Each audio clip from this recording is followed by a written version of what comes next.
어제 이제 마무리하면서 어떻게 이제 우리의 삶의 거짓말들을 진리로 대체할 것이냐라고 하는 부분들을 대략적으로 봤었습니다.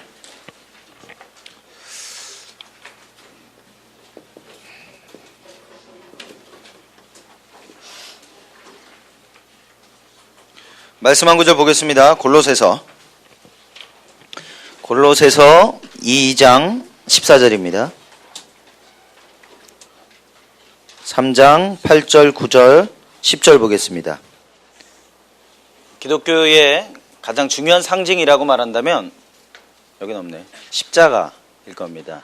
왜냐하면 그 십자가야말로 기독교의 본질을 상징하고 있고 우리의 삶에 있는 모든 문제들이 그 십자가 안에서 해결되었다라고 하는 것을 보여줍니다. 오늘은 십자가에 대해서 공부하려고 하는 건 아니지만 오늘 2장 14절의 말씀에 보니까 하나님께서는 우리에게 불리한 조문들이 들어있는 빈 문서를 지워버리시고 그것을 십자가에 못 박아 우리 가운데서 없애버리셨습니다. 다른 말로 하면 여러분 삶 가운데 하나님으로부터 오지 않았던 거짓말들로 인해서 우리의 삶에 질질 끌려다녔던 그러한 것들이 이미 예수 그리스도께서 십자가에 못 박히는 그날에 모두 다 같이 못 박혀졌다라고 하는 겁니다. 그래서 9절로 보시니까 8절 9절 3장 8절 9절 보시니까 분노와 격분과 악의와 회방과 여러분 입에서 나오는 부끄러운 말을 버리십시오. 서로 거짓말을 하지 마십시오. 우리 마음 가운데 거짓말들이 있게 되면 그 거짓말은 감정들을 만들어내고 그리고 행동들을 가져오게 됩니다. 그래서 그것은 나를 더럽힐 뿐만 아니라 다른 사람들을 더럽히게 만들게 되어집니다. 그래서 주님 우리 가운데 말씀하시는 것은 옛사람을 그 행실과 함께 벗어버려라 라고 말씀하세요. 우리의 육을 말하는 거죠. 우리의 육이 예수 그리스도와 함께 십자가에 못 박혀져서 이제 완전히 우리가 벗어버리고 새롭게 되어져라. 이 말씀들은 여러 군데서 사실은 에베소서에서도 말씀하고 계시고 골로새서에도 말씀하시고 로마서나 많은 말씀 가운데서 동일하게 하시는 말씀들입니다. 그래서 오늘 우리가 좀 정리하면서 이따가 두 번째 시간 하면서 저희가 좀 저희 삶에 여러분 발견하신 거짓말들 있으시죠? 있습니까? 예, 그 거짓말들을 가지고 예수 그리스도의 십자가 앞에 나가는 시간들 좀 가질 겁니다. 그래서 우리가 주님 앞에 좀 예배하면서 주님의 임재 가운데 좀 나가면서 내가 믿고 살아왔던 그 거짓말들, 내가 발견한 거짓말들을 예수 그리스도의 십자가에 확인 사살하는 거예요. 다시 못 박는 작업을 하기 시작하고 우리가 그 보좌 앞에 나아가서 고백하기 시작하고 그리고 주님께서 우리 가운데 주시는 그 진리로 그 거짓말을 대체하기 시작하는 거예요. 그래서 그 진리가 우리를 자유케 하시도록 하는 그런 시간 가지려고 합니다. 그래서 이것은 한 번에 우리 삶에 있는 모든 문제가 다 변하는 것은 아닙니다. 그러나 누가 말하는 것처럼 one day at a time, 한 걸음씩 하루에 한 가지씩 우리가 믿음을 가지고 걸어가기 시작할 때 돌아보시면 이미 여러분 삶 가운데 많은 부분들이 자유케 되어지시는 것을 보실 수 있게 되어집니다. 자, 제 삶의 이 세미나를 통해서 제 삶의 아주 중요한 문제 중에 하나를 다뤘던 부분에 대해서 말씀드리겠습니다. 제가 호주에 살고 있을 텐데 결혼하고서 1년 정도 됐을 때입니다. 제 아내가 이제 큰아이를 임신하고 있었고요. 근데 그날 좀 비가 조금씩 오고 있는 날이었습니다. 그런데 저랑 제 아내랑 심하게 다퉜어요. 심하게. 어느 정도 심하게 다퉜냐면 내가 잘못 결혼했구나. 이 산이 아닌가 보다. 라는 생각이 들 정도로 내가 결혼한 사람은 굉장히 온순한 사람인 줄 알았는데 이 사람은 전혀 온순하지가 않을 뿐더러 어쩌면 그렇게 소리를 지르고 하는가. 제가 너무너무 화가 났어요. 싸웠다.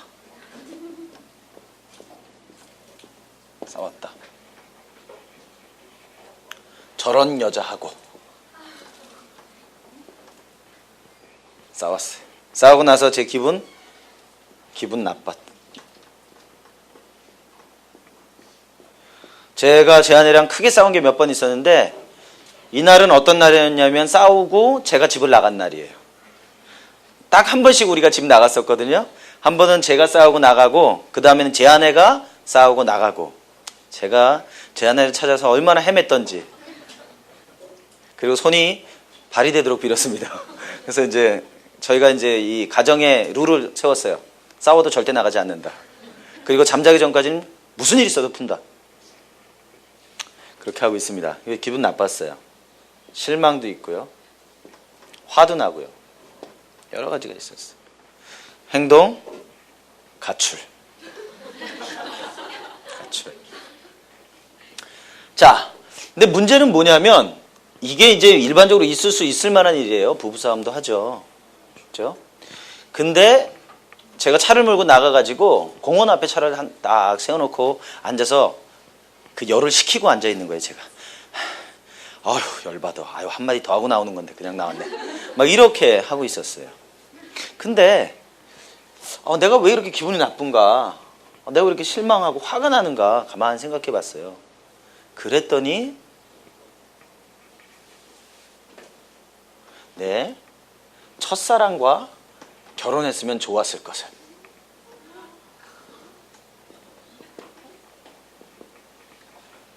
내 첫사랑과 결혼했으면 이렇지 않았을 것을. 그런 마음이 제 안에 드는 거예요. 제 아내가 이거 지금도 모릅니다. 제가 얘기 안 했어요. 근데 그러니까 더 화가 나는 거예요. 이 생각이 있다는 생각을 하니까 더 화가 나요. 근데 가만 생각해 보니까 제가 어떤 게 있냐면, 그러니까 그 결혼하고서 이제 1년 고 상관 있죠. 제 아내랑 좀 불편하면 나도 모르게 제 첫사랑 생각을 하는 거예요. 그 거짓말 중에 하나가 그런 거 있죠. 첫사랑은 평생 간다. 무슨 마음에 묻는다. 되지도 않는 소리들을 하죠.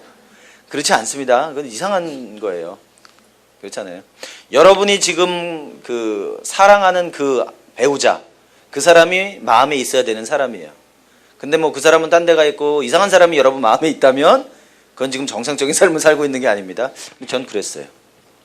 제가 제 아내를 굉장히 많이 사랑합니다. 그리고 결혼했어요. 근데 제 아내랑 갈등이 있을 때 저도 모르게 제 첫사랑 생각을 하는 거예요. 그 사람이라면 달랐을 텐데. 내가 이 산을 잘못 고른 게 아닌가. 여러 가지 생각을 했어요. 그러니까 더 기분 나빠지죠. 실수다. 씩씩거리고 있었어요. 근데 그런 생각을 가만히 해보니까 내가 지금 누구랑 살고 있는 거지? 저는 제 아내랑 살고 있어요. 근데 제 마음 가운데 생각하는 건 지금 결혼이 잘못되어 있다는 생각을 하고 있고 이 사람하고 결혼했으면 좋았을 거라고 하는 비이성적인 그리고 비합리적인 생각을 하고 있는 저를 발견하게 됐어요. 오케이? 그래서 이 거짓말에 대해서 제가 생각해 보기로 했어요. 그래, 좋다. 내가 그 자매랑 결혼을 했었다면 어땠을까? 지금 똑같은 상황에 제가 대입을 해봤어요. 똑같은 상황에 어떻게? 제가 그리고 고개를 절레절레 흔들었어요. 왜? 제 아내보다 10배, 20배 더 심할 거기 때문에. 제 아내는 성격 좋거든요. 근데 제 첫사랑했던 사람은 그렇게 성격이 썩 그리 좋은 사람이 아니었어요. 생각해보니까 굉장히 비합리적이죠. 그 사람하고 결혼했다면 더 어려운 시간을 보냈을 거라는 거예요. 그리고 지금 제 삶에 저와 제 아내는 서로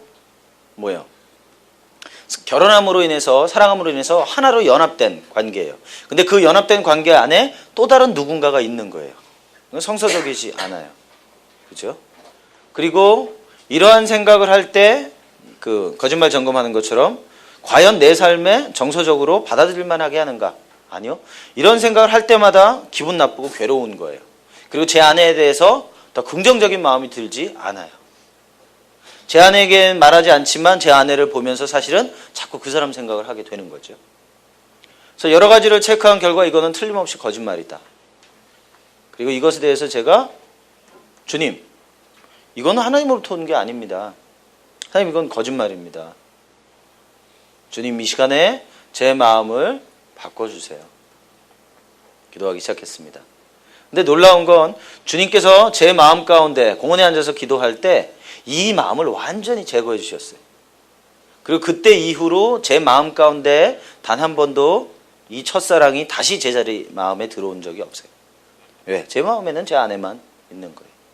그래서 저에게는 그 뭐 FM대로 이렇게 딱딱딱딱 잘라서 되지 않았지만 그 작업을 통해서 제 안에 있는 거짓말들이 완전히 제거되어져서 제 아내랑 아무리 심한 그 싸움을 하거나 한다 할지라도 이런 식으로 제가 도망가거나 잘못된 그 거짓말에 사고를 갖지는 않게 되어졌다라고 하는 겁니다. 그래서 이런 것이 저에게는 아주 커다란 그 삶을 바꿨던 그런 일 중에 하나입니다. 자, 오늘은 이제 여러분들하고 좀 그 나머지 부분 좀 하고요. 그 다음에 이제 실제 또 케이스 가지고 좀 해보면 좋겠는데요. 어제 진리를 갉아먹는 개미들 안 했죠? 예.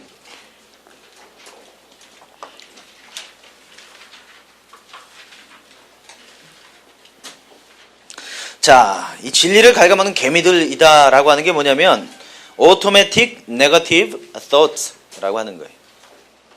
자동적인 부정적인 생각들. 나도 모르게 내 안에 1분에 500단어로 자기 대화를 하는 거. 여러분 잘 아시는 것처럼 갈렙은 알았어요. 이스라엘은 하나님의 강한 군사예요. 가나안을 취할 수 있다라고 하는 생각을 했어요. 그러나 다른 10사람들은 자기들을 바라볼 때 메뚜기로 바라봤죠. 그리고 가난한 사람들을 거인으로 보았습니다. 왜냐하면 그 사람들이 믿고 있었던 거짓말, 인식이 그렇게 만들었다라고 하는 거예요.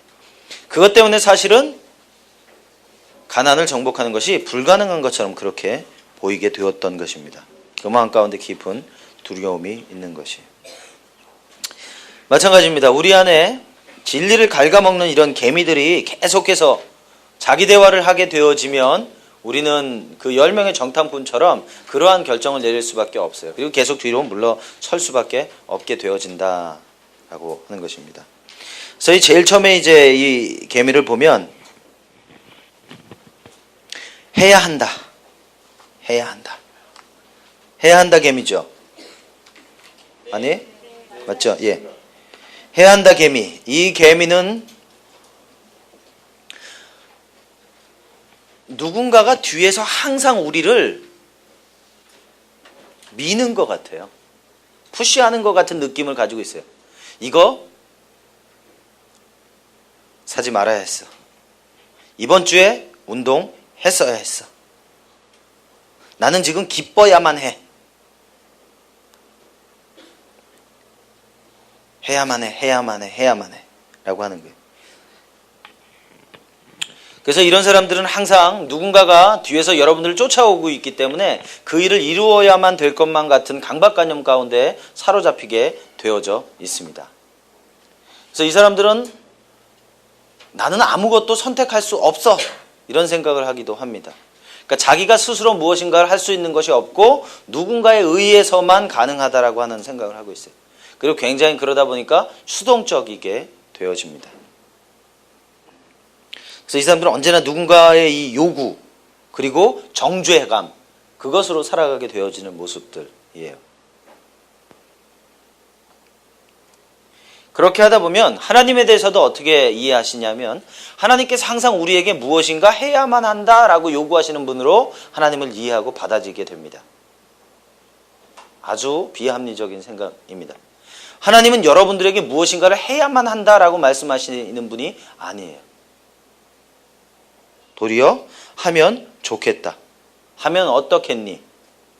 라고 제안하시는 분입니다. 그래서 이런 해야만 한다는 생각을 가지고 있는 분들은 굉장히 피곤해요, 사실은.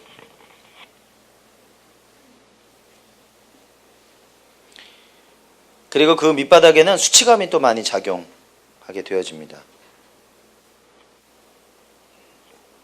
자, 그 다음에 뭐가 있냐면 완전주의 벌레, 완전주의 개미가 있어요. 이 완전주의 개미는 우리가 도달할 수 없는 목표를 세워요. 그래서 그것을 도달하지 못할 때 항상 이 수치감과 굴욕감이 있게 되어지죠. 이 사람들은 2등은 충분하지 못해. 최고보다 못한 것은 엉망인 거야. 그런 생각하게 됩니다.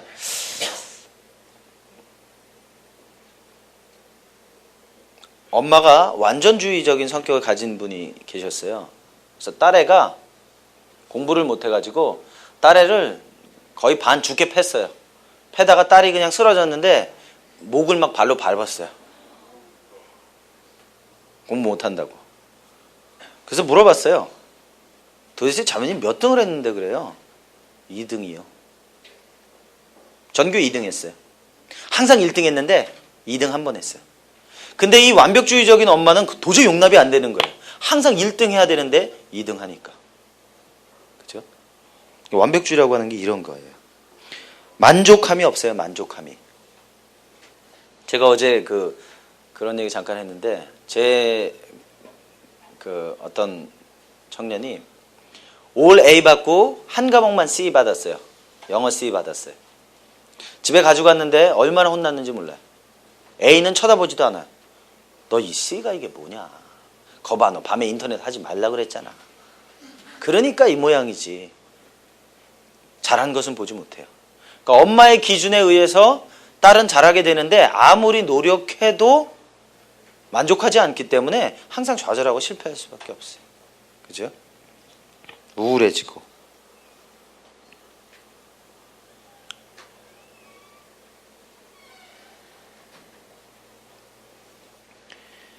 근데 의외로 이 완벽주의를 가지시는 분들이 상당히 많이 있습니다. 이것이 어떻게 작용할 수도 있냐 하면 완벽주의를 가지게 되면 항상 이렇게 딱딱 끊어져야 돼요. 이게 두리뭉실한 거 굉장히 어려운 거예요. 치유 세미나 하면 일주일 지나면 완전한 변화가 와야 돼. 변화가 안 오면 이건 자기에게 도움이 안 되는 세미나라고 생각해요. 그리고 사람들에 대해서 비난하기 시작하고. 그렇죠? 이 완전주의를 가지면 그런 모습으로 갖게 되어집니다. 그러니까 뭘 해도 만족스럽지가 않아요. 자, 그 다음에 뭐가 있냐면 이 과거 개미예요? 예. 이건 뭐냐면 껄껄하는 거예요. 껄껄하는 게 뭐냐면 내가 그때 그거 살 걸.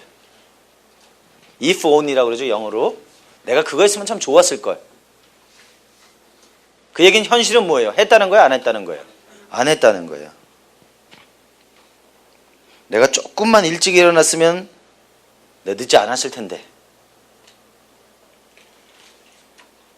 내가 그 학교 졸업만 했었더라면 내가 이 이력서를 쓸 때 어렵지 않았을 텐데. 내가 다른 사람하고 결혼만 했었더라면 지금 내가 좀 더 건강한 삶을 살았을 텐데. 지금 결혼 딴 사람하고 했단 얘기죠. 이제 그러한 과거 가운데 머물러 살아가는 거예요. 건강한 사람은 어떤 사람이냐면요, 오늘을 살아가는 사람. 그 사람이 가장 건강한 사람이에요. 한날 괴로우면 그날이 족하다고 말씀하시죠. 근데 대부분의 경우는 그날에 살아가는 사람이 없어요. 대부분 과거에 얽매여서 살아가죠. 그래서 이 과거 과거 생각이 여러분 가운데 계속해서 움직이는 사람은 현실성이 떨어지게 돼요. 그 이유 중에 하나, 왜 이 과거 개미에 자꾸 얽매이고 사냐면 현실이 괴로워요. 현실이 고통스러워요. 날 아프게 해요. 그러니까 조금 덜 아플 만한 과거 생각을 하는 거예요. 근데 과거는 지나갔으니까 그렇지, 그때 과거의 현재의 시간으로 가보면 사실은 그때도 별 볼 일이 없었어요. 근데 이미 지나가 버렸기 때문에 증명할 길이 없죠. 자꾸 이제 과거 이야기하는 거죠. 주로 이런 사람들, 나 왕년에 뭐 했어. 그런 얘기 들어보는 사람들은 과거 가보면 그 왕년에도 사실은 별 볼 일이 없는 경우가 많이 있어요. 그렇죠? 그런 게 과거 벌레라고 말할 수 있습니다. 우리도 가끔 그런 거 하지 않아요? 내가 그 학교 갔었더라면 내 인생 달라졌을 텐데. 심지어는 내가 이런 부모 만나지 않았었더라면 내 인생 달라졌을 텐데. 내가 이 배우자 만나지 않았다면 내 인생 달라졌을 텐데. 전혀 나는 그렇지 않아요. 라고 하는 분위기이시죠? 네. 그러나 다 이거 인생의 옆문으로 뒷문으로 가보면 다 거기서 거깁니다. 그 반대 미래 개미가 있어요. 이건 뭐냐면 what if 하는 거예요. 근데 이 미래에 대해서, 상상 속의 미래에 대해서 염려함으로써 우리 삶의 에너지를 잃는 거예요. 그러니까 현실 세계를 직면할 수가 없어요. 이런 거죠. 내가 지금 이렇게 운전 잘하고 있지만 내일 차가 고장나면 어떡하지? 사람들이 내 생긴 거 싫어하면 어떡하지? 그래서 이 사람은 주로 미래에 대한 쓸데없는 공상과 쓸데없는 걱정을 하는 사람들입니다. 그래서 이것으로 인해서 실제로 자기 삶의 현재를 살아갈 에너지를 다 잃어버리는 거예요.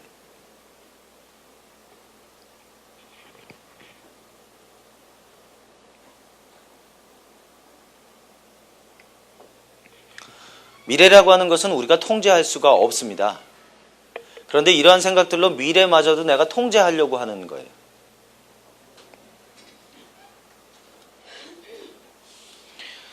그 다음에 우리의 삶에 자주 있는 것 중에 하나가 이 확대개미입니까? 부정적 예언 개미, 오케이. 확대개미라고도 하는데, 이 사람들은 주로 항상, 절대로, 모두, 아무도 뭐 이런 주로 단어를 많이 쓰는 사람들이에요. 아무도 날 사랑하지 않아. 절대로 우리 형같이 좋은 직업 못 가질 거야. 나는 영원히 이 일을 해야만 할 거야. 그래서 굉장히 확대 해석하는 거예요. 인식이죠. 우리말로 하면 이 침소봉대하는 거예요. 그래서 우리의 삶에 경험했던 아주 작은 부정적인 경험들을 굉장히 확대합니다. 그리고 이제 확대함으로 인해서 절대 이것이 변하지 않을 거라고 하는 증거로 삼기도 해요.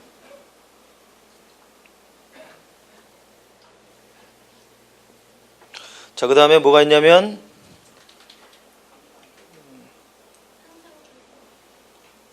항상 결코 원래요?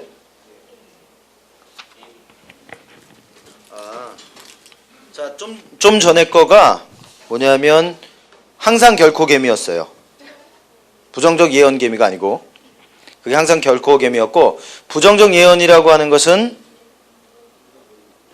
예?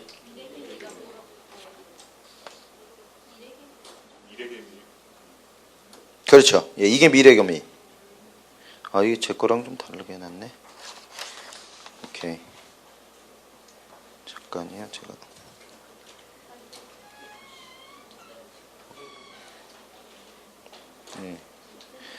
그럼 지금 뭐 해야 돼요? 무효화 개미 해야 돼요? 네. 예, 오케이. 이 무효화 개미라고 하는 것은 긍정적인 사건에서 부정적인 것에 꼭 초점을 맞춰요. 그래서 칭찬을 받거나 좋은 일이 생겨도 칭찬을 있는 그대로 받아들이거나 좋은 것을 좋은 것으로 받아들이기보다는 꼭 부정적인 한 부분에 대해서 확대화하는 그런 거예요. 그래서 이 사람들은 주로 그래 네 말이 맞아 하지만, 꼭 하지만이라고 하는 표현들을 씁니다. 그래서 이런 사람들은 주로 누군가가 칭찬하거나 격려해주면 그래 고마워 하지만 이라고 꼭 부정적인 것에 자기의 초점을 가지고 있는 거예요. 그래서 이 부정적인 것으로 혼잣말을 하고 그것으로 이제 자기 안에 가득 채우게 되죠. 그래서 이런 것에 자꾸 초점을 맞추다 보니까 이 사람 삶에는 별로 희망이 없고 소망이 없어요.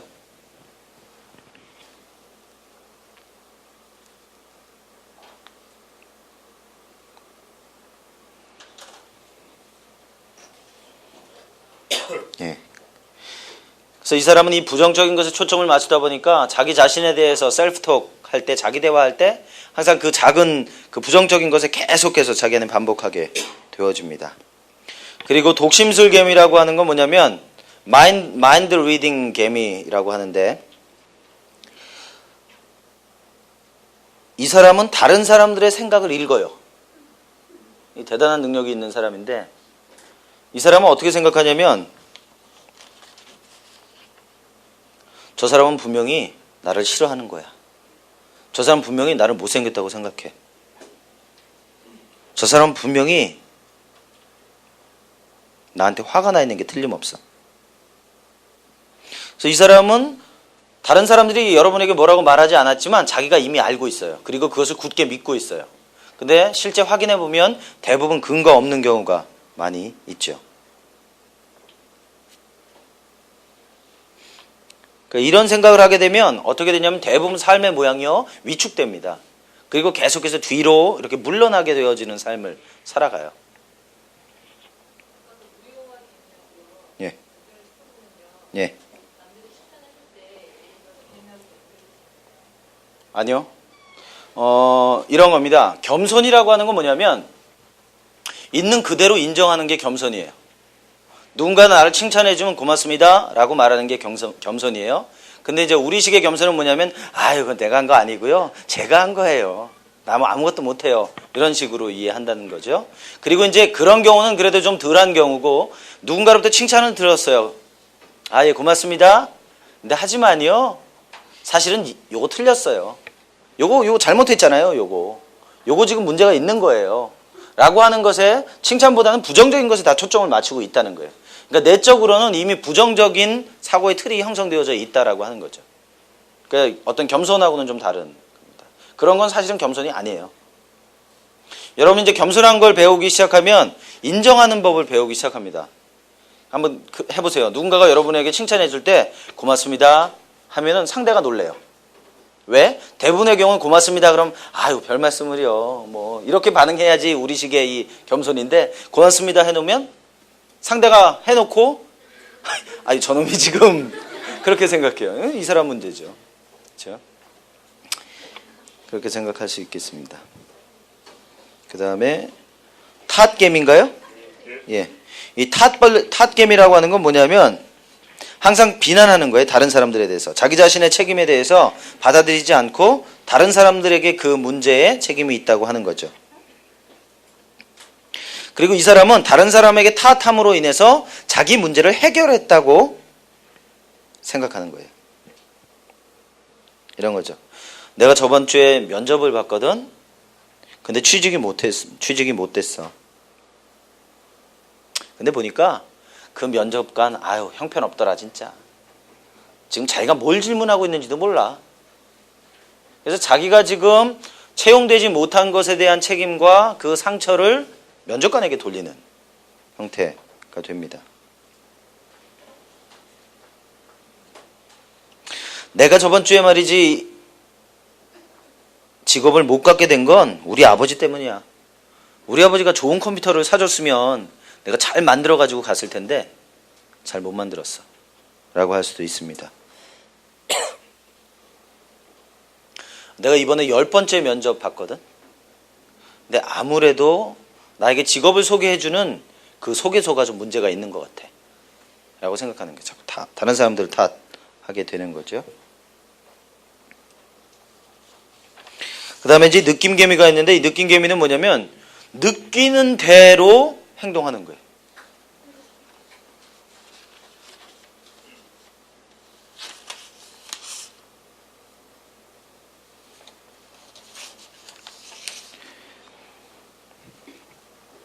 내가 이렇게 느끼니까 이거는 분명히 이런 게 틀림없어.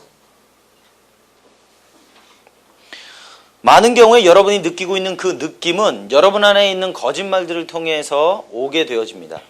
근데 우리는 그 느낌이 진실이라고 믿어요. 그리고 그 느낌이 나의 상태라고 믿어요. 그죠?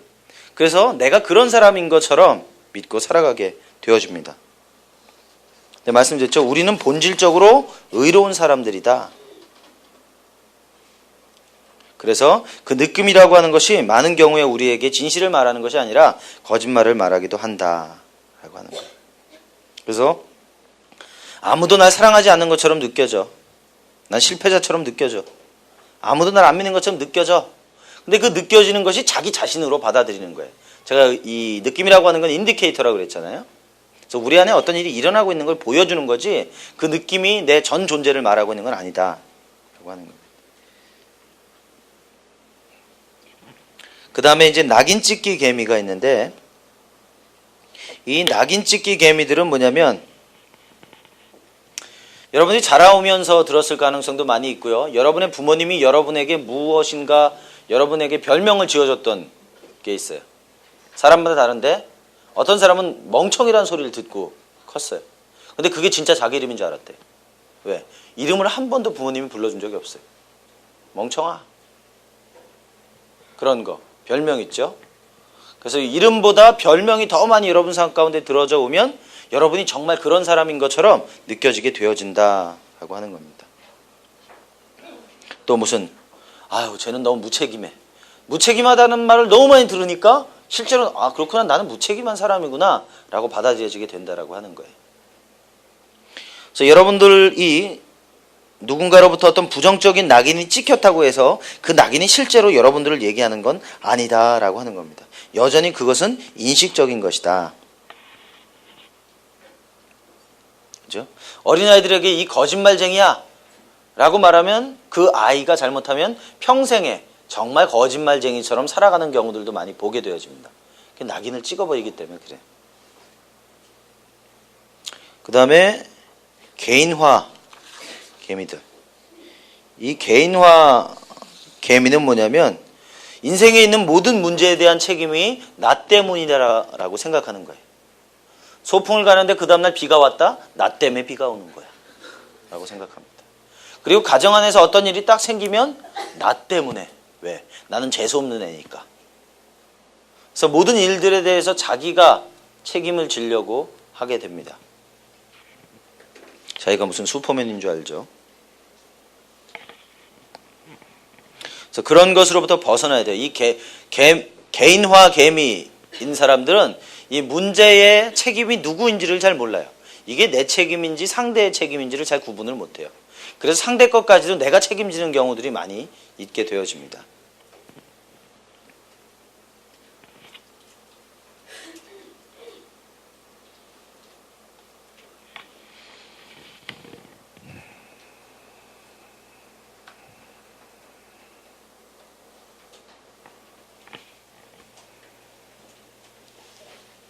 여러분들 안에 있는 이 개미들 11개 중에 여러분들에게 속해 있는 것들을 한번 좀 찾아보세요.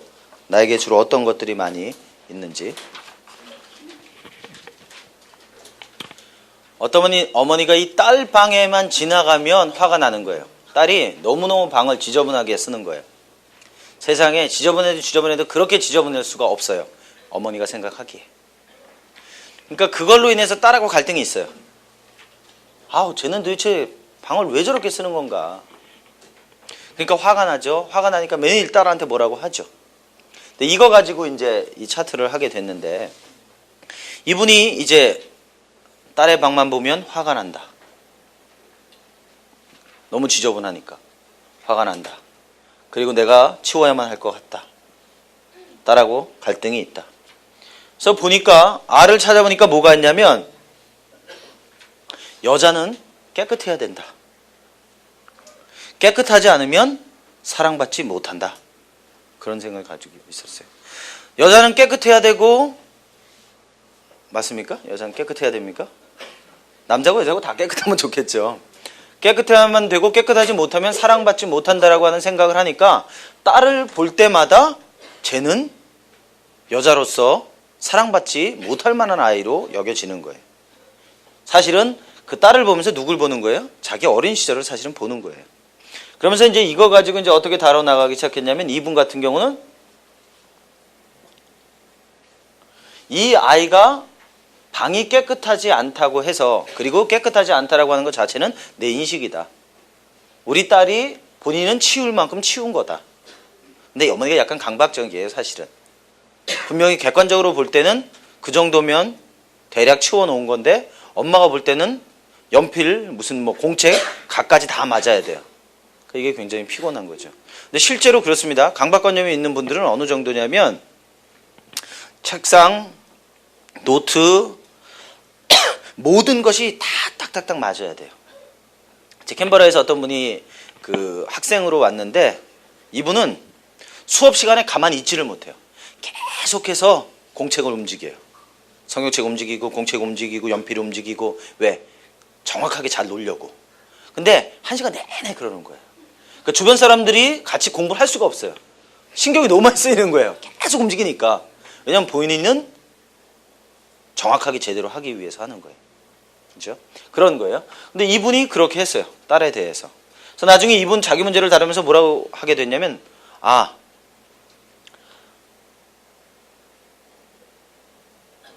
여자는 깨끗해야 된다. 깨끗하지 못하는 여자는 사랑받지 못한다. 딸이 그 방이 깨끗하지 않은 것은 내 책임이 아니다. 그리고 그 깨끗하지 않다라고 하는 것도 내 생각이다. 그죠? 그래서 딸은 자기가 스스로 그 방을 처리해 나갈 수 있도록 내버려 둬야 된다. 그리고 자기가 이 문제로부터 벗어나게 됐어요. 프로블럼 오너십이라고 그러는데 이 문제가 지금 내 거냐 아이 거냐 라고 하는 걸 먼저 구별해야 돼요. 누구 문제예요 이거는? 아이 문제죠. 근데 그 아이 문제를 엄마가 뒤집어 쓴 거예요. 개인화한 거죠. 그래서 자기 문제인 것처럼 그렇게 계속 어려워하고 힘들어했던 거예요. 근데 그것에 대해서 이제 이건 내 문제가 아니다. 그래서 그 문제로부터 벗어났어요. 그러니까 어떻게 돼요? 갈등이 줄어들게 되겠죠. 그렇죠? 그런 거. 이제 많은 경우에 부모님하고 자녀들하고의 갈등이 그런 거예요. 자녀들이 스스로 생각할 수 없다고 생각해요. 부모님은. 스스로 결정할 수 없다고 생각해요. 거짓말입니다. 갓 태어난 아이도요. 자기가 하고 싶은 게 있어요. 그렇죠? 여러분 헬렌 이후엔이 쓴 아담이라는 책 혹시 아세요? 거기 보면 이제 뭐가 아픈 사람이 나오잖아요. 그 아픈 사람도 자기 생각이 다 있어요. 어떻게 씻겨주느냐, 어떻게 눕혀놓느냐 이런 게 다 자기 말 못한다 할지라도 자기 의지를 다 가지고 있어요. 사람은 아이가 됐든 어른이 됐든 누구나 다 자기가 하고 싶은 것이 있어요. 근데 다른 사람 상대가 생각하기는 쟤는 그렇게 하지 못할 거라고 하는 생각을 하는 거예요. 그러면서 그 사람에 대해서 대신 무엇인가 해주려고 하거나 살아주려고 하는 것. 그거 자체가 사람을 괴롭히는 것이에요. 지배하려고 하는 것이고 통제하려고 하는 것이고 조종하려고 하는 것이다 라고 하는 거예요. 그래서 건강한 사람들은 다른 사람들을 지배하거나 조종하고 통제하지 않습니다. 언제나 오픈핸드, 손을 열어요. 스스로 선택할 수 있도록, 스스로 결정할 수 있도록. 물론 뭐 1살짜리가 스스로 뭘 선택하고 결정하겠습니까? 하지만 그 마음 안에는 있다는 거예요. 어느 정도 자라기 전까지는 부모님들이 도와줘야 하지만. 그래서 그걸 인정하시고 아이들 생각이 있습니다. 애들이 뭘 알겠어? 여러분 어렸을 때 한번 생각해 보세요. 몰랐어요? 다 알았단 말이에요. 다 알으니까 지금까지도 그때 생각하면서 열받고 그때 아빠가 나한테 그렇게 했던 거 용서가 안 되는 거예요. 그죠? 그런 것들입니다.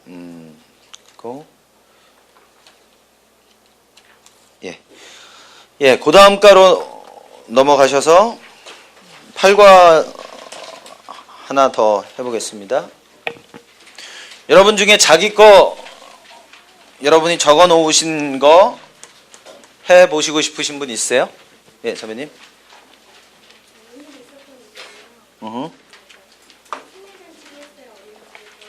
어린이집에서 생일잔치를 했다.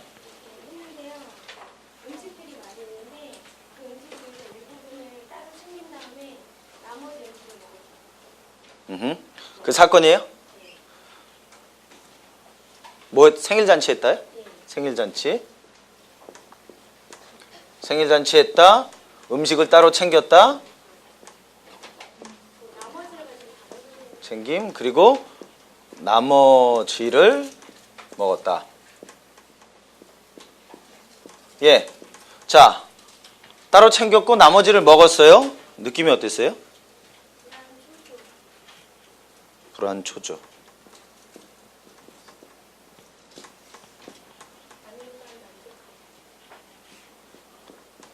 안도감, 만족감. 허무? 실망? 웬만하면 다음부터 생일잔치 하지 마세요.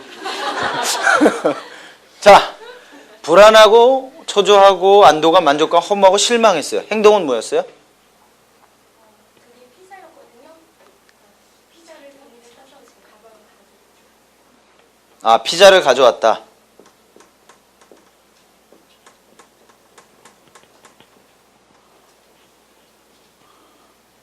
불안하고 초조해서 피자를 가져온 거예요? 이 불안하고 초조한 것에 관련된 행동이에요? 네, 그러니까 그 음식을 챙기지 않으면 내가 못 먹을 것 같아서. 오케이. 예, 좋아요. 그걸 통해서 안도감하고 만족감을 얻었는데 지금 먹으려고 챙긴 게 아니라서 가방 속에 있거든요. 예. 그러면 차트를 몇 개를 그려볼 수 있는데, 자, 일단 하죠. 음식을 따로 챙겼다. 음식을 따로 챙겼다라고 하는 건 자매님에게 어떤 의미로 받아들여졌어요? 내 거를 내가 안 챙기면 내가 그것을 가질 수 없는 거야. 내 것은 내 몸은 내가 확보를 해야 돼. 오케이. 그러니까 이 음식을 따로 챙겼다는 건 다른 사람들이 음식을 따로 챙겼다는 거예요? 아니요. 그러니까 있는 음식 중에서 일정 부분은 항상 챙기거든요, 제가. 아, 자매님이 그 생일 잔치 할 때 음식이 있었는데 내가 음식을 따로 챙겨놓고 나머지를 가지고 먹었다는 거예요. 아, 그래요. 그것에 대해서 따로 챙기고 나머지를 먹은 것에 대해서 불안하고 초조한 거예요? 그것을 챙기지 않았을 때 불안하고 초조해서 챙기는 거예요. 오케이. 그러면 사건 자체가 따로 챙기기 전에가 문제네요. 따로 챙겼다. 왜냐하면 그렇지 않으면 불안하고 초조해지니까. 그죠? 그러면 왜 나는 음식을 따로 챙겨야만 할까? 음식을 소리가 작아요? 예. 아, 질문이 예. 줄이 짧아요? 음식을 따로 챙겼어요. 그렇지 않으면 불안하고 초조해. 왜 불안하고 초조할까요? 자매님 어떤 생각이 들었어요? 내 것은 내가 챙겨야 돼. 내 것은 내가 챙겨야 한다.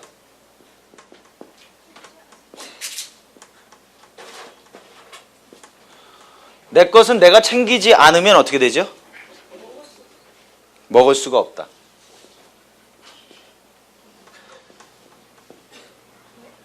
자, 내 것은 내가 챙겨야 한다. 먹을 수가 없다. 왜? 왜 그런 생각이 들어요? 그러니까 제가 먹을 것을 안 먹으면 사람들이 말랐다고 말을 해요. 먹을 것을 안 먹으면 사람들이 저를 보고 그러니까 안 먹어서 말랐어 이런 얘기를 많이 해요. 안 먹어서 말랐다라고 하는 게 자매님에게는 어떤 생각이 들어요? 굉장히 싫어요. 왜요?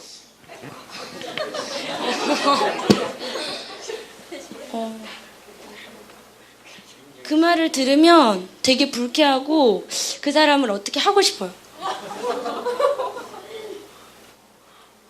그건 또 다른 차트거든요. 보세요. 이건 만약에 내가 음식을 먹지 않으면 사람들이 말하길 말랐다. 그렇게 말해요. 그 얘기를 들을 때 어떤 마음이 든다고요? 분노가 일어나요. 분노가 일어나서 내적인 행동은 그 사람을 어떻게 하고 싶다. 그러면 내가 음식을 먹지 않아서 말랐다라고 하는 것이 왜 나를 화나게 하죠? 음식을 안 먹어서 마른 건 아닌데 그 말을 듣는 거가 너무 싫어. 너무 오랫동안 그 말을 너무 많이 들어서 이제는 듣기 싫어. 그러니까 그 말랐다라고 하는 게 자매님에게는 어떤 의미예요? 못 먹었다. 못 먹었다. 그러니까 다른 사람들은 단순히 말랐다라고 하는 건데 자매님한테는 그걸 못 먹었다라고 하는 걸로 받아들여진다는 거죠. 네. 자, 못 먹었다라고 하는 건 자매님에게 어떤 느낌이에요? 어떤 생각이에요? 못 먹어서 말랐다라고 하는 건 어떤 생각이 들어요? 제 자신은 굉장히 불쌍해지고요. 버림받았다는 느낌이. 오케이. 나는 버림받았어. 누군가가 그러니까 내가 말랐다라고 하는 얘기를 할 때 순간적으로 내 안에 화가 나는데 그 화가 나는 이유는 그 사람은 그렇게 말했지만 내가 마음 안에 드는 생각은 나는 버려졌어. 나는 사랑받지 못했어. 이럴 수 있겠죠? 오케이. 그러면 요거보다 그거 합시다. 자, 나는 버려졌어. 나는 사랑받지 못했어. 라고 하는 생각. 그것을 가지고 뭘 하냐면 저기를 하죠. 거짓말 점검하죠. 예. 말랐다라고 하는 것에 대한 그 인식과 사실에 대한 얘기를 먼저 하면 자매님이 말랐다라고 하는 것은 사실은 상당히 주관적인 평가예요. 실제로 말하시긴 했지만 말랐다 안 맞다라고 하는 기준 자체가 불분명해요. 형제님 제가 볼 땐 많이 마르셨어요. 라고 말할 수 있어요. 그죠? 근데 어떤 사람은 자매님 보고 자매님 건강하시네요. 라고 말할 수 있어요. 그죠? 그러면 비디오 체크를 하면 말랐다라고 하는 것 자체가 굉장히 주관적인 평가다라고 하는 걸 볼 수 있고, 자, 그러면 그것에 대해서 나는 버려졌다 라고 하는 것, 그것이 거짓말을 점검해 보도록 하면 뭐죠? 객관적으로 정확한가? 나는 버려졌다? 아니요. 예, 자매님은 버려지지 않았어요. 그죠? 내가 그렇게 받아들이고 있어요. 나는 버려졌다라고 생각하는 것이 수용할 만한 감정으로 자매님을 이끄는가? 아니요. 아니요. 무지하게 화나게 하죠. 예, 무지하게 화나게 해요. 그리고 그것은 수용할 만한 행동으로 이끄는가? 아니요. 죽이고 싶어요. 죽이고 싶다 말 안 했지. 어떻게 하고 싶어요. 예, 그런 생각이 들게 돼요. 자, 그 다음에 나 자신과 다른 사람과의 상처가 되는 충돌을 피하는 데 도움이 되는가? 분명히 그렇게 말했던 사람하고 갈등이 있을 거예요. 너 한 번만 나한테 그렇게 얘기해봐. 죽어서 아주. 예, 그런 갈등이 일어나게 됩니다. 자, 그리고 그것은 성서적인 기준에 부합한가? 아니요. 내가 너를 떠나지도 내가 너를 버리지도 않을 거다. 주님이 말씀하시죠. 거짓말이에요. 그렇죠? 이게 이제 거짓말이라고 하는 것을 발견하게 되어지면 분명히 이거는 그 거짓말을 가지고 이제 어떻게 해야 돼요? 이건 좀 이따 해야 되니까. 그 거짓말을 가지고 주님 앞에 가지고 나아가야 돼요. 예, 그거 이따 기도할 때 합시다. 기도할 때 주님, 저는요 사람들이 나를 말랐다라고 말할 때마다 저는 버려진 것 같아요. 그리고 나는 못 먹어서 마른 그런 불쌍한 아이 같아요. 근데 제가 아니라고 말하지만 사실 저는 그렇게 믿어요.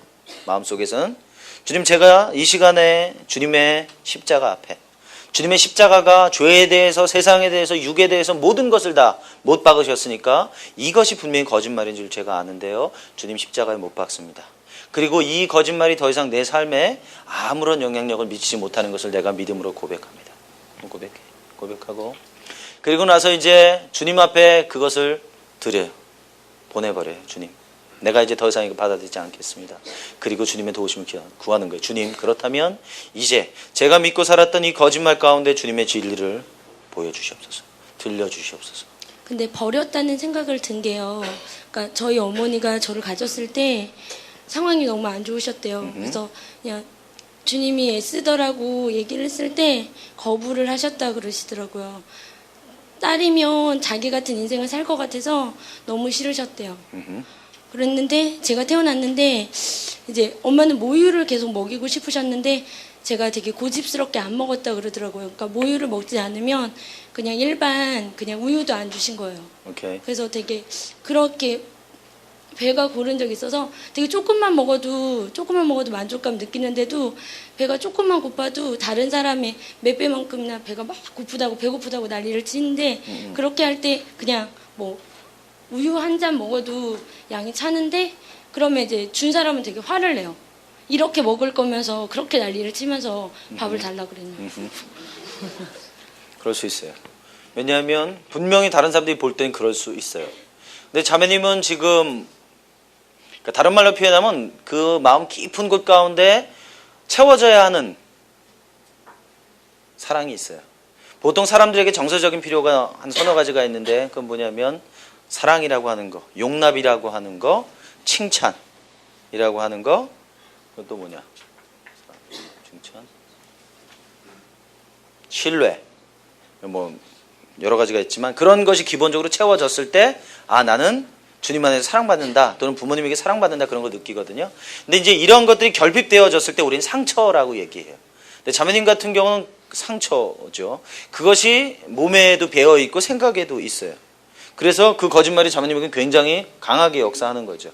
그렇다면 그거 가지고 주님 앞에 기도하실 뿐만 아니라 이것에 관련되어진 사람들이 있을 수 있어요. 어머니를 용서해야 될 필요도 있어요. 그리고 자매님 자신을 용서해야 될 필요도 있어요. 때로는 내가 여자인 것이 싫어요. 하나님에 대해서 기도해야 될 필요들도 있을 수 있어요. 예. 그런 과정들을 가질 수 있습니다. 그러나 어쨌든 여기서 핵심이 되는 건 진리가 자매님을 자유케 해야 된다라고 하는 것. 그래서 주님의 초자연적인 진리가 왔을 때 자매님은 더 이상 그런 말을 듣거나 했을 때 그런 생각을 가지지 않게 돼요. 나는 사랑받은 사람이구나. 나는 주님의 인도하심을 받은 사람이구나. 자매님이 딸로 태어났든지 아들로 태어났든지 그것은 하나님의 선택이셨다라고 하는 거예요. 부모님이 선택하는 게 아니에요. 오케이? 예. 그래서 그 작업을 하시고 그리고 이제 살아가다 보면 또 다른 형태의 것이 있을 수 있어요. 그래서 이거는 차트를 한 번 딱 그리면 자매님 삶의 문제가 한 번에 다 모든 게 다 사라지는 건 아니에요. 그죠? 그러나 그 작업을 하고 이게 이제 거짓말을 점검한다는 게 논리적인 반박을 하는 거예요. 이건 분명히 객관적으로 볼 때 거짓말이야. 근데 나는 그걸 믿고 있어요. 그럼 이 거짓말이 거짓말이라고 하는 것을 받아들일 때까지 자매님이 진리로 그 거짓말을 거절해야 되는 거죠. 그건 좀 이따 제가 림빅하면서 더 말씀을 드릴게요. 예, 되겠어요? 예, 그래서 그거 가지고 기도하시면 좋겠고, 우리 엄마가 나에게 그렇게 주지 않았어요. 그럴 수도 있어요. 그러니까 이건 자매님이 프로세스 해야 돼요. 내가 왜 이런 강박관념이 들까? 왜 그러지 않으면 견딜 수 없을 것 같을까? 왜? 내가 먹어야 될 때 그 먹을 걸 채워주지 않았단 말이에요. 그렇다면 결국 내가 그 먹을 것을 어머니로부터 채워줘야 했는데 채워주지 않았기 때문에 결국 내가 채워야만 하는 것. 그렇다면 이것을 조금 더 보게 되면 하나님에 대해서도 동일하게 반응되어질 수 있어요. 하나님이 일하시는 걸 기다릴 수 없어요. 왜? 안 하실 것 같으니까. 내가 하지 않으면 이런 일은 일어나지 않으니까. 주님께서 준비해 놓으셨다고 말씀하시지만 주님 저 그거 믿을 수가 없어요. 내가 해야 돼요, 내가. 라고 삶에 반응할 수도 있어요. 근데 자매님이 찾으실 수 있겠죠. 동일하게 이것도 주님 앞에 가지고 나아가셔서 내 것은 내가 챙겨야 한다, 먹을 수 없다. 이게 자기 대화죠. 이 밑에 분명히 또 다른 그 밑바닥에 거짓말이 있을 거예요. 그러나 이거 찾은 거 가지고 또 하는 거예요. 내 것은 내가 챙겨야 한다. 먹을 수 없다. 그것은 객관적으로 정확한가? 객관적으로 정확하지 않아요. 왜? 생일잔치에 음식 안 먹어도 하다못해 동네 가게 가도 먹을 거 무지하게 많아요. 그래서 내가 꼭 챙기지 않아도 먹지 않아도 관계없어요, 사실은. 그죠? 피자 제가 사드릴게요. 그죠? 그럴 수 있어요. 그리고 수용할 만한 감정으로 이끄는가? 먹을 수 없다, 내가 챙겨야 한다는 생각을 하게 되면 자꾸 불안하고 초조하단 말이에요. 그죠? 그렇다면 이것은 아니겠죠? 그리고 수용할 만한 행동으로 인도하는가? 피자를 챙겨왔어요. 먹지도 않을 거면서. 이게 불안 때문에 이렇게 했단 말이죠. 초조함 때문에. 쉬는 시간에 안 드신다니까 누군가 가셔서 자, 그것은 나 자신과 다른 사람들과의 상처가 되는 충돌을 피하는 데 도움이 되는가? 이런 행동이 반복되어지게 되면 사람들이 의아해할 거예요. 그리고 사람들이 이것에 대해서 쟤는 좀 이기적이다, 또는 뭐 왜 저렇게 하는가? 어려워질 수 있어요. 그죠? 또 성서적인 기준에 부합하는가? 내 것은 내가 챙겨야 한다. 그렇지 않으면 먹을 수 없다. 성경에 명확하게 말하죠. 먼저 그 나라와 그 의를 구하라. 그리하면 이 모든 것을 너에게 더하시겠다.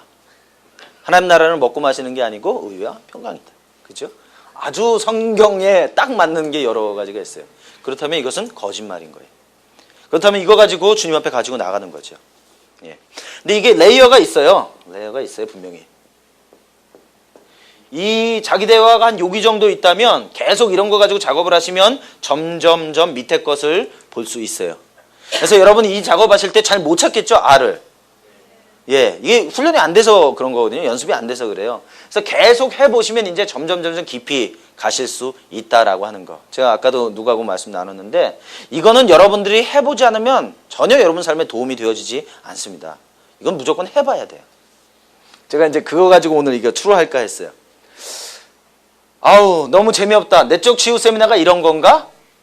라고 생각하는 분들이 있을 거예요. 자, 그러면 이제 감정이 다시는 오지 말아야 되겠다.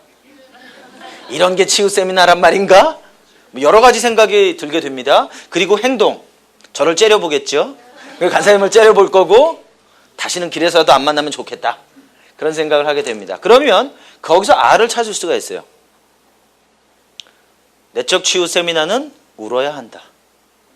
내적 치유 세미나는 뭔가 뒤집어지는 역사가 일어나야 한다. 내적 치유 세미나는 가슴이 막 뜨거워야 한다. 여러 가지 생각을 가지고 있을 수 있다는 거예요. 근데 그것은 사실은 아니다 라고 하는 거예요. 진짜 잘 우는 사람들 제가 하나 소개해 드릴까요?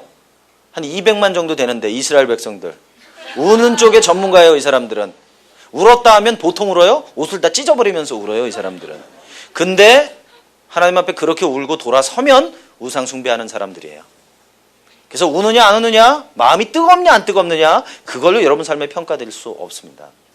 그렇죠? 예, 뭐 그런 걸 수 있겠고요. 자, 예, 예. 챙기느냐 안 챙기느냐의 문제가 아니라 왜 그렇게 하는가. 피자를 가져오는 게 무슨 문제가 있어요? 근데 어떤 사람은 피자를 가져가는 게 아무런 문제가 없어요. 아주 건강해요. 나 지금 안 먹을 거고 나 집에 가서 먹을래? 챙겨왔어요. 그 사람은 합리적이죠. 근데 이 케이스는 지금 그게 아니란 말이에요. 자매님 말씀하셨지만 먹으려고 가져온 것도 아니에요. 근데 마음에 불안해요. 초조해요. 챙겨야만 해요. 해야만 한다. 그죠? 해야만 한다 계명가 거기 있어요. 그러니까 이거를 하지 않으면 견딜 수 없으니까 행동을 하는 거예요.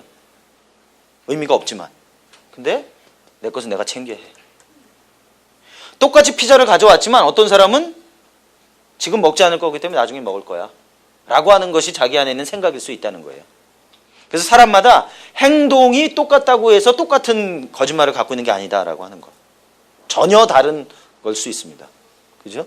저도 처음에 이 얘기 들었을 때 이거라고 누가 생각할 수 있겠어요? 이해가 안 되죠. 음식을 챙겼는데 불안하고 초조하고 가져왔다. 이 그림만 가지고는 뭔지 우리가 전혀 알 수가 없잖아요. 근데 체크를 해보면 결국 자기 안에 있는 내적인 생각들을 찾게 되어진다라고 하는 거죠. 이거는 사실은 아까 그거하고도 관련이 있을 수 있어요. 나는 내가 돌봐야 돼. 그런 생각일 수도 있어요. 그렇지 않으면 나는 사랑받지 못한 사람이고 버려진 사람이야 라고 하는 생각이 이것을 만들어냈을 수도 있다라고 하는 겁니다.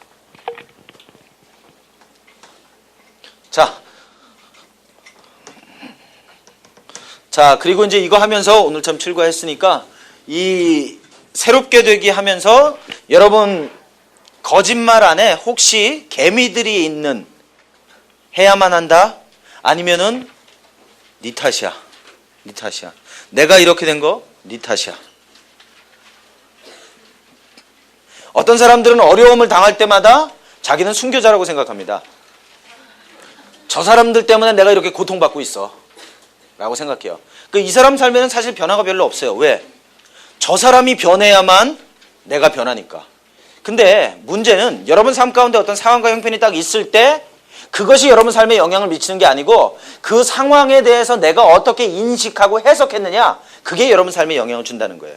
그렇다면 상대가 변하지 않아도 내가 해석하는 것이 변하면 나는 변할 수 있다라고 하는 거예요. 부부들이 많이 생각하는 게 내 남편이 변하면 내가 행복해질 텐데, 그럼 죽을 때까지 변하지 않을 수도 있어요. 그죠? 행복이라고 하는 건 전혀 남편하고 관계없다. 내가 변하면 내가 행복해질 수 있어요. 알코올 중독자 남편하고 살고 마약 중독자랑 살아도 내가 건강하면 난 행복해질 수 있다 라고 하는 거죠. 자, 그 다음에 마지막 과 보겠습니다. 마지막 과 보고